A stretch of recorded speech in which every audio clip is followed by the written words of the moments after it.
In Wamly, you are able to set up departments. This is a really important feature, especially if you're a large organization and you want to control your hierarchy and the layout of your Wamly system. We don't want to bombard and overwhelm all your users with all the projects and all the candidates across your entire platform. So Wamly has made it easy for you to set up departments and then link specific users and vacancies to those departments. Now, if you're in Wamly for the first time, you will see that you only have default as a department. You can simply double click on that and start typing over it, and you can change the department name to whatever the name should be.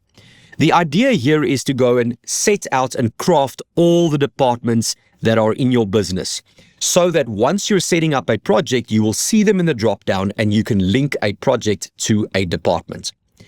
Second to this, you'll also notice here on the right-hand side that we've got background check limits and psychometric assessment limits.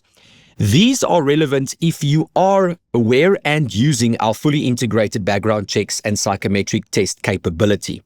Once that is in place, however, you are able to go and assign limits per department for your assessments and your checks, controlling how they can use and spend per department according to your needs and your budget. So for the checks, you can go and allocate a rand value limit, and for the assessments, the number of assessments that department can perform. Thanks so much for watching this video. If you would like to know more, please contact our support center or your dedicated account manager. If not, I'll see you in the next video.